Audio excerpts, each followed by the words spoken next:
ओम श्री सद्गुरु परमात्मने नमः। श्री वशिष्ठ जी बोले, हे राम जी, जब प्रथम शुभ गुणों से विवेक रूपी बीज संचित होता है, तब शुभ मन सर्व संपदा का देने वाला परमानंद अति सफल भूमि को प्राप्त होता है। उस विवेकी पुरुष को वन, पर्वत, चतुर्दश भुवन सर्वात्मा ही भासता है, और वह निर्मल से निर्मल और शीतल से शीतल भावना में भासता है। हृदय रूपी तालाब अति विस्तारवान है और स्फटिक मणिवत उज्ज्वल स्वच्छ जल से पूर्ण है। उसमें धैर्य, उदारता रूपी कमल विराजते हैं, और उस हृदय कमल पर अहंकार रूपी भंवरा विचरता है। वह नष्ट हो जाता है तो फिर नहीं उपजता। हे राम जी, वैराग्य, धैर्य, संतोष, उदारता आदि गुण जिसके हृदय में प्रवेश करते हैं, वह पुरुष परम संपदावान होता है और आपदा को नष्ट करता है। जो पुरुष शुभ गुणों से संतुष्ट है और सतशास्त्र के श्रवण में राग है और जिसे सत्य की वासना है, वही पुरुष है और सब पशु हैं।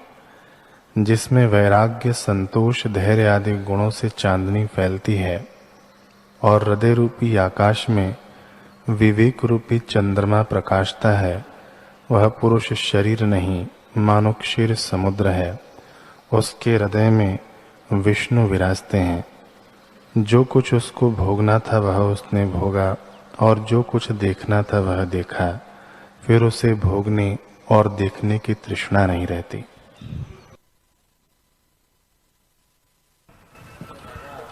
ओम श्री सद्गुरु परमात्मने नमः। श्री वशिष्ठ जी बोले, हे राम जी, मनुष्य शरीर में यही विशेषता है कि वह किसी प्रकार आत्मपद को प्राप्त करे। जो नरदेह पाकर भी आत्मपद पाने की इच्छा न करे तो वह पशु समान है। मूढ़ जीव ऐसी चेष्टा करते हैं कि प्राणों के अंत तक भी तृष्णा में फंसे रहते हैं। हे अंग, ब्रह्मलोक से काष्ठ तक जितने इंद्रियों के विषय हैं, उनके भोगने से शांति नहीं होती, क्योंकि वे आपात रमणीय हैं। इनमें सुख कभी नहीं मिलता। जो ज्ञानवान पुरुष हैं, उनकी शांति ऐसी है जैसे चंद्रमा में, और वे सूरज की नाई प्रकाशमान होते हैं। विषयों की तृष्णा कभी नहीं करते। जैसे कोई पुरुष अमृत पान करके तृप्त हुआ हो तो वह खली खाने की इच्छा नहीं करता, वैसे ही जिस पुरुष को आत्मानंद प्राप्त हो जाता है, वह विषयों के भोगने की इच्छा नहीं करता। इससे इसी वासना का त्याग करो।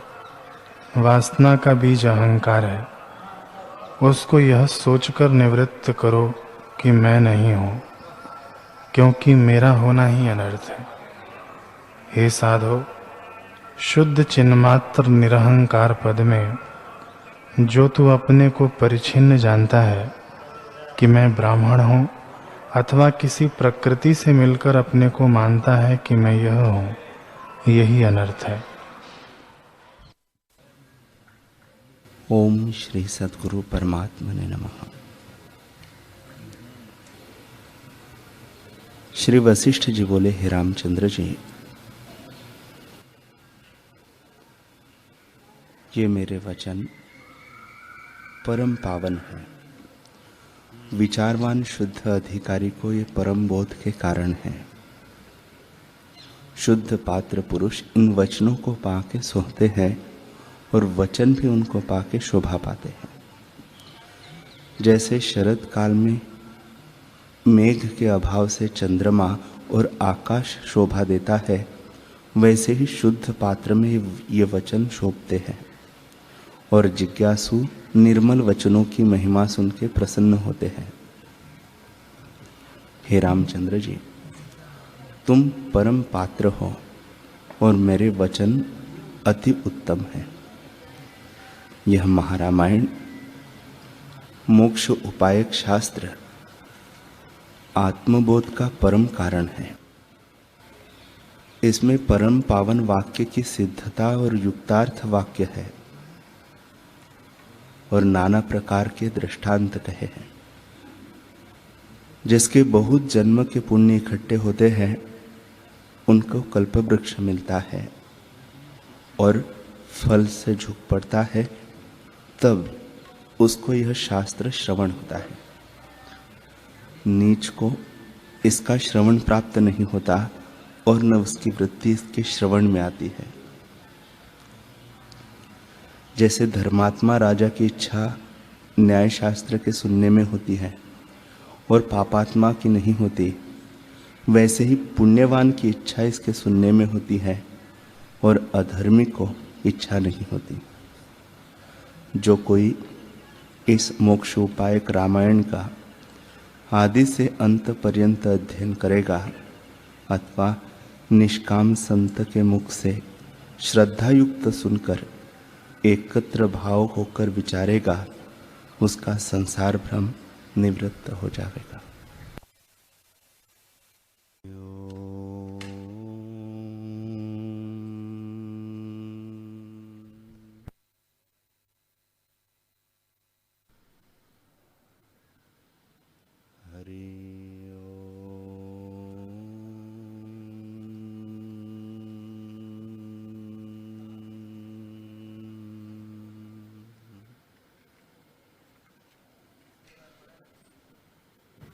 गुरुर्ब्रह्मा गुरुर्विष्णु गुरुर्देवो महेश्वरः गुरुर्साक्षात् परब्रह्म तस्मै श्री गुरवे नमः।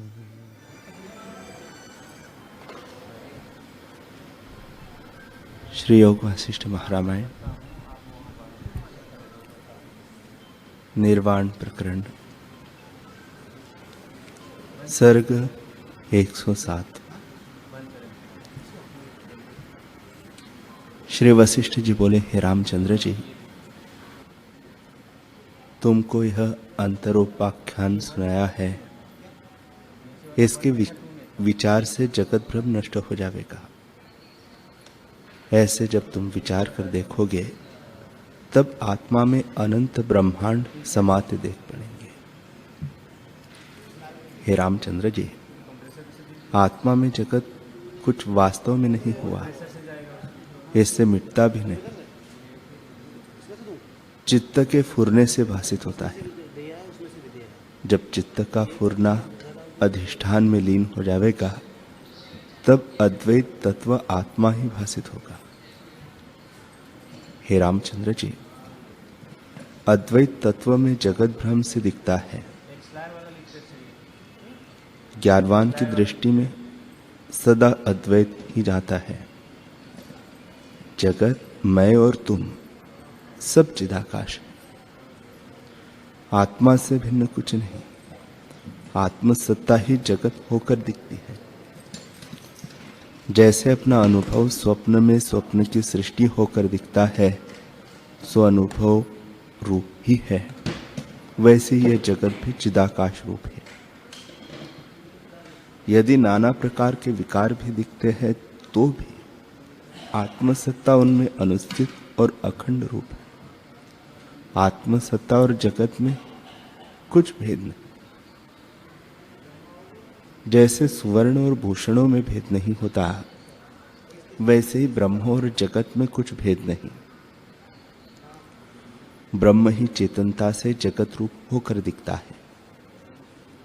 जैसे स्वप्न में अपने ही अनुभव से बहुत विस्तृत होकर जगत भासित होता है, तो अनुभव से इतर कुछ नहीं हुआ। और जैसे समुद्र और तरंगों में कुछ भेद नहीं है, वैसे ही ब्रह्म और जगत और अनुभव तीनों में कुछ भेद नहीं। असम्यक दृष्टि से भेद भासता है, सम्यक दृष्टि से कोई भेद नहीं। हे रामचंद्र जी, आत्मसत्ता में प्रथम जो आभास पूरा है वह ब्रह्मारूप होकर स्थित हुआ है। वह चिदाकाश रूप ब्रह्मा है और वही ब्रह्म सत्ता अपने आप में स्थित है। उसी ब्रह्म सत्ता ने अपने भाव को नहीं त्यागा और ब्रह्मारूप होकर स्थित हुई है। फिर उसने जगत रचा, इसलिए वह जगत भी आकाश रूप है। पर वास्तव में न जगत उपजा है, न ब्रह्म उपजा है और न स्वप्न हुआ है। परमार्थ सत्ता सदा अपने आप में स्थित है। वह शुद्ध, अनंत, अविनाशी, अचेत चिन्मात्र है। जगत भी वही स्वरूप है। हे रामचंद्र जी, मैं चिदाकाश रूप हूं। न मेरे साथ कोई आकार है, न मैं कभी उपजा हो और न मैं कभी मृतक होता हूं। मैं नित्य, शुद्ध, अजर, अमर, सदा अपने स्वभाव में स्थित हूं। मैं अनेक विकारों में भी एक रस हूं। जैसे स्वप्न में बड़े क्षोभ होते हैं तो भी जागृत शरीर को स्पर्श नहीं करते, क्योंकि उसमें कुछ भेद नहीं, आभास मात्र है। वैसे ही जगत की उत्पत्ति, प्रलय आदि क्षोभ में आत्मसत्ता को स्पर्श नहीं होता, अर्थात वह क्षोभ से रहित सदा अनुभव रूप है। जिस पुरुष ने ऐसे अनुभव को नहीं पहचाना, जिससे सब कुछ सिद्ध होता है और उसे छिपाया है, वह महामूर्ख और आत्महंता है। वह महाअपदा के समुद्र में डूबेगा। जिसको अपने स्वरूप में अहम प्रत्यय हुआ है, उसको मानसिक दुख कभी स्पर्श नहीं करता। जैसे पर्वत को चूहा नहीं चूर्ण कर सकता, वैसे ही उसको दुख नहीं स्पर्श करता। जिसको आत्मा में अहम प्रत्यय नहीं, उसको शांति नहीं प्राप्त होती।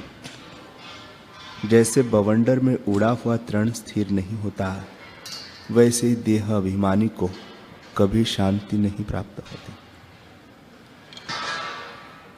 जो अपने शुद्ध स्वरूप को त्याग कर अपने को देह से मिला हुआ जानता है, वह क्या करता है? चिंतामणि को त्याग कर राग को अंगीकार करता है और शुद्ध चिन्मात्र अपने स्वरूप को त्याग कर देह में आत्म अभिमान करना दोनों समान ही है। हे रामचंद्र जी, जब जीव अनात्मा में आत्म अभिमान करता है, तब अपने को विकारवान और जन्मता मरता मानता है।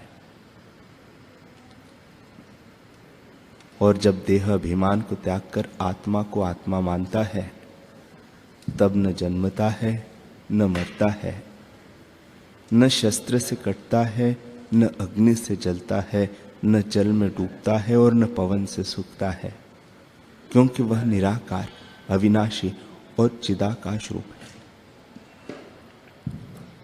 हे रामचंद्र जी, यदि चेतन की मृत्यु होती तो पिता के मरने से पुत्र भी मर जाता और एक के मरने से सभी मर जाते, क्योंकि आत्मसत्ता चेतन एक और सबसे अनुस्यूत है। पर एक के मरने से सब नहीं मरते, इससे चैतन्य आत्मा की मृत्यु कभी नहीं। शरीर को काटने से आत्मा नहीं कटता, शरीर के जलने पर आत्मा नहीं जलता।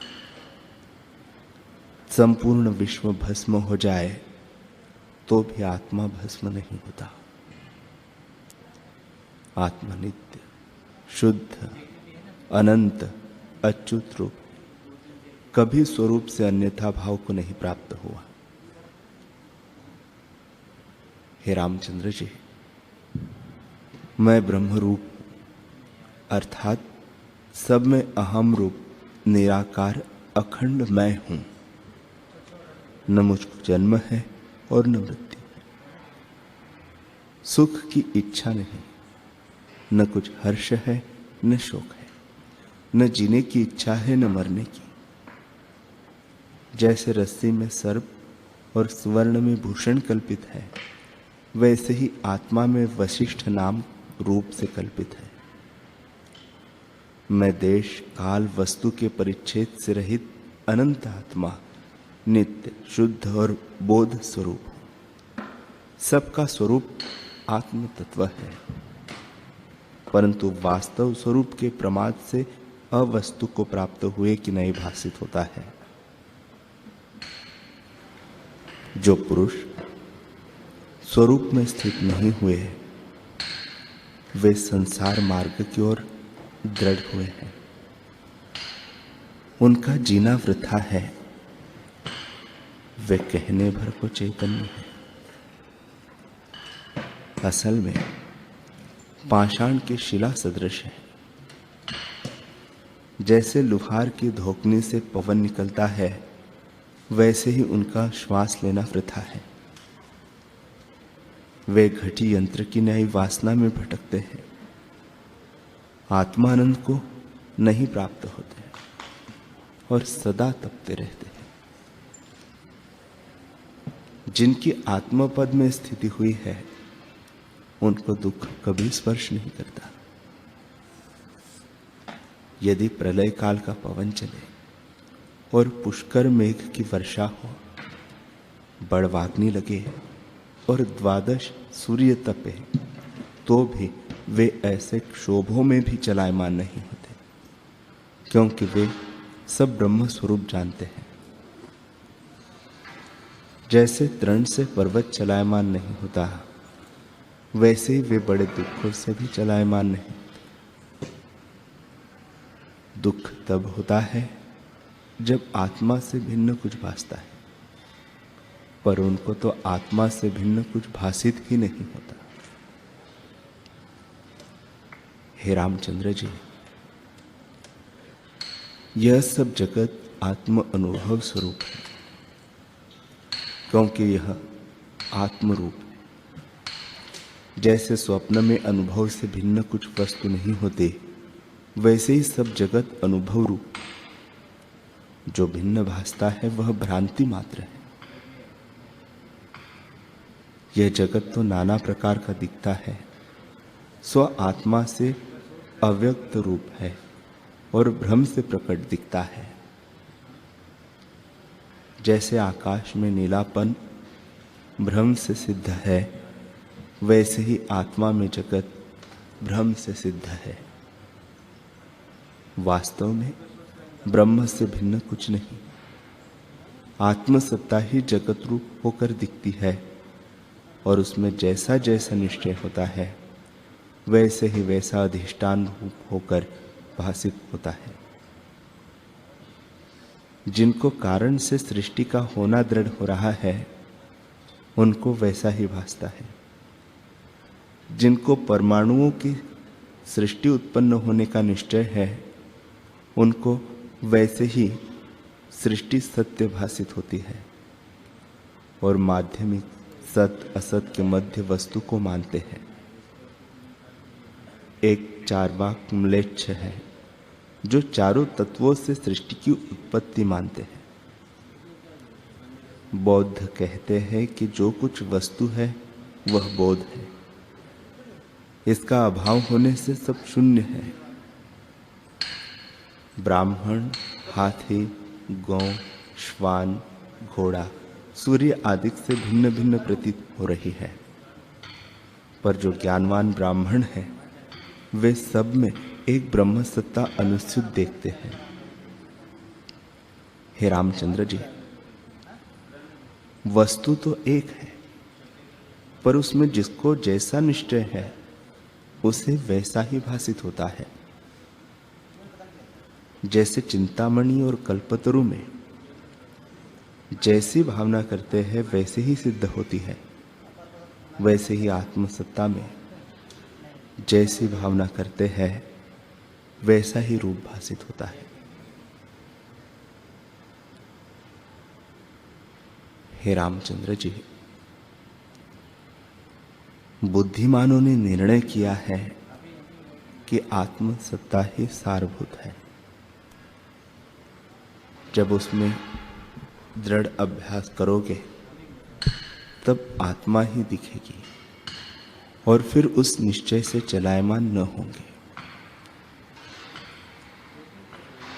राम जी ने पूछा, है भगवान, पाताल, भूतल और स्वर्ग में बुद्धिमान कौन है जिनको पूर्वापार के विचार से परावर का साक्षात्कार हुआ है और वे आत्म स्वरूप का निश्चय कैसे करते हैं? श्री वशिष्ठ जी बोले, हे रामचंद्र जी, सब जगत इंद्रियों के विषयों की तृष्णा से चलता है। इष्ट की प्राप्ति में हर्ष और अनिष्ट की प्राप्ति में शोक करता है। ऐसा कोई बिरला ही है जो जगत में सूर्य की नाई प्रकाशता है, नहीं तो सब तृण की तरह भोग रूपी वायु में भटकते हैं। जो सब में श्रेष्ठ कहता है वह भी विषय रूपी अग्नि में जलता है। जैसे कीड़े अशुभ स्थानों में रहते हैं और उनमें अपने को प्रसन्न मानते हैं, वैसे ही देवता भी सदा भोग रूपी अपवित्र स्थानों में अपने को प्रसन्न मानते हैं, सो वे मेरे मत में दुर्गंध के कृमि है।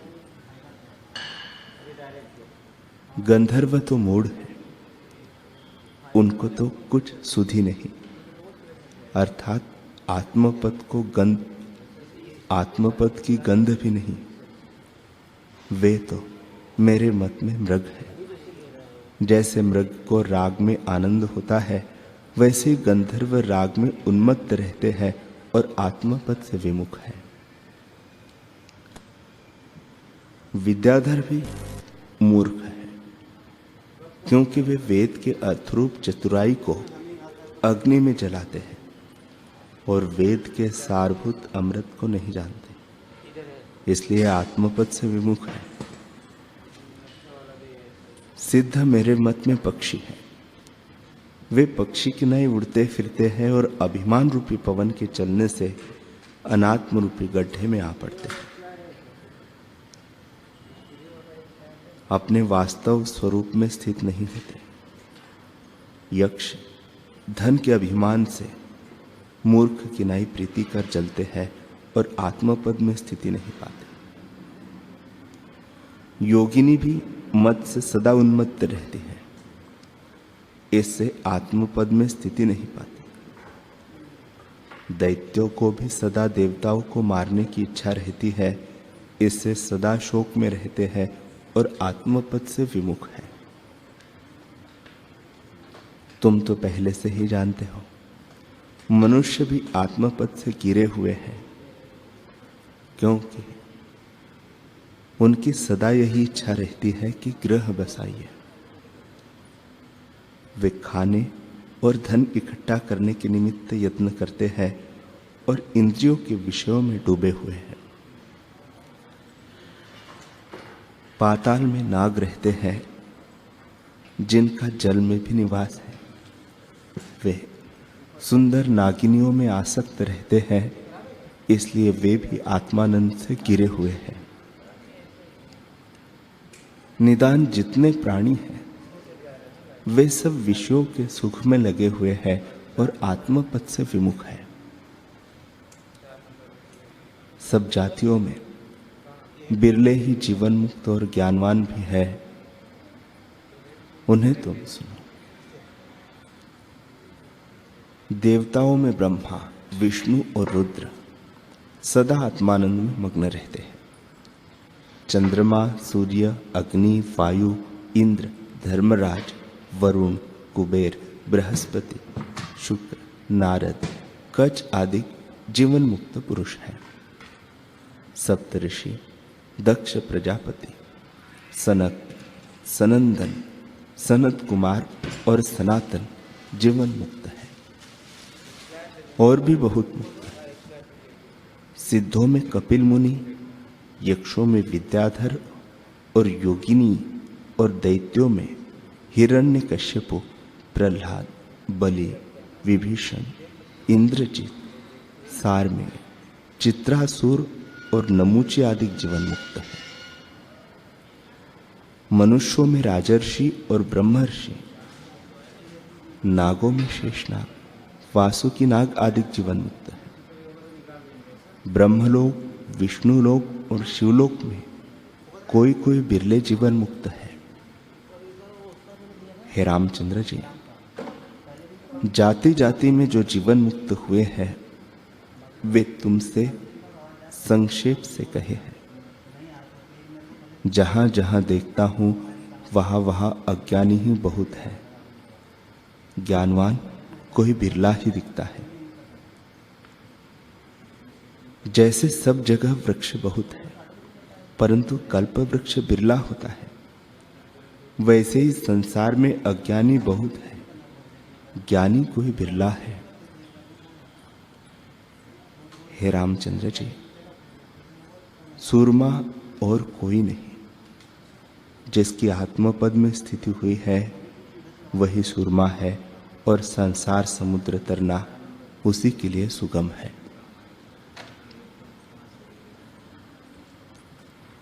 श्री वशिष्ठ जी बोले, हे रामचंद्र जी, जो विवेकी विरक्त चित्त पुरुष है, जिनके स्वरूप में स्थिति हुई है, उनके राग, द्वेष, काम, क्रोध, मोह, अभिमान, दंभ आदि विकार स्वाभाविक नष्ट हो जाते हैं। जैसे सूर्य के उदय में अंधकार स्वाभाविक निवृत्त हो जाता है और जैसे बाण को देखकर कौवा भाग जाता है, वैसे ही विवेक रूपी बाण को देखकर विकार रूपी कौवे भाग जाते हैं। विवेकी पुरुषों के हृदय में इतने गुण स्वाभाविक स्थित होते हैं कि वे किसी पर क्रोध नहीं करते, और जो करते भी दिखते हैं सो किसी निमित्त मात्र जानना। उनके हृदय में सदा शांति और दया रहती है। जो कोई उनके निकट आता है वह भी शीतल हो जाता है, क्योंकि वे निरावरण स्थित है। जैसे चंद्रमा के निकट जाने से शीतलता होती है, वैसे ही ज्ञानवान के निकट आने से हृदय शीतल होता है और कोई पुरुष उनसे उद्विग्न नहीं होता। जो कोई निकट आता है उसको वे विश्राम के लिए स्थान देते हैं और उसकी कामना भी पूर्ण करते हैं। जैसे कमलों के निकट भौरा जाता है तो वे उसको विश्राम का स्थान देते हैं और सुगंध से उसको संतुष्ट करते हैं, वैसे ही संत जन निहाल कर देते हैं। वे यथाशास्त्र चेष्टा करते हैं और हेयोपादेय की विधि को भी जानते हैं। जो कुछ उन्हें स्वाभाविक प्राप्त हो उसको वे शास्त्र की विधि सहित अंगीकार भी करते हैं और हृदय में गर्व की भावना से रहित है। उनमें दान, स्नान आदि शुभ क्रिया स्वाभाविक होती है। उदारता, वैराग्य, धैर्य, शम, दम आदि गुण भी स्वाभाविक होते हैं। वे इस लोक और परलोक में भी सुख देने वाले हैं। हे रामचंद्र जी, जिन पुरुषों में ऐसे गुण पाइए वे ही संत हैं। जैसे जहाज के आश्रय से समुद्र के पार होते हैं, वैसे ही संत जन संसार समुद्र से पार करने वाले हैं। जिनको संत जनों का आश्रय हुआ है वे ही तरे हैं। संत जन संसार समुद्र के पार के पर्वत है। जैसे समुद्र में बहुत जल होता है तो बड़े बड़े तरंग उछलते हैं और उसमें बड़े मच्छ रहते हैं, पर जब उसका प्रवाह उछलता है तब पर्वत उस प्रवाह को रोकता है और उछलने नहीं देता। वैसे ही चित्त रूपी समुद्र में इच्छा रूपी तरंग और राग रूपी मत्स्य रहते हैं, और जब इच्छा रूपी तरंग का प्रवाह उछलता है तब संत रूपी पर्वत उसको रोकते हैं। संत जन अपने चित्त को भी रोकते हैं, और जो उनके निकट कोई जाता है तो उसकी भी रक्षा करते हैं। यदि शरीर नष्ट होने लगे अथवा नगर नष्ट होने लगे या निकट अग्नि लगे तो भी ज्ञानवानों का हृदय स्वरूप से चलायमान नहीं होता। वे सदा अपने स्वरूप में स्थित रहते हैं। जैसे भूकंप से सुमेरु चलायमान नहीं होता, वैसे ही वे चलायमान नहीं होते। ये जो मैंने तुमसे शुभ गुण, स्नान, दान आदि कहे हैं, सो जीवों को सुख देने वाले और दुख को निवृत्त करने वाले हैं। इनसे सुख की प्राप्ति होती है और दुख नष्ट हो जाते हैं। जब स्नान दान की ओर मनुष्य आता है तब संतों की संगति में भी उसका चित्त लगता है। जब संतों की संगति में चित्त लगा तब क्रम से परम पद की प्राप्ति होती है। इससे मनुष्य का यही कर्तव्य है कि शास्त्र के अनुसार शुभ चेष्टा करे और संतों की निश्चय का अभ्यास करे।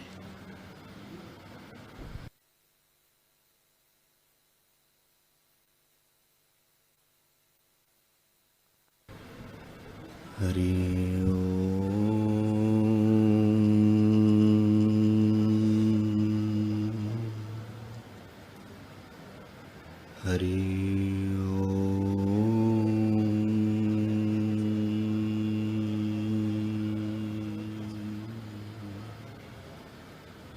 ओम सहनावतु सहनौ भुनक्तु सह वीर्यं करवावहै तेजस्विनावधीतमस्तु मा विद्विषावहै।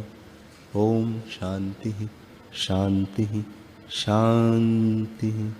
श्री सद्गुरुदेव भगवान की जय।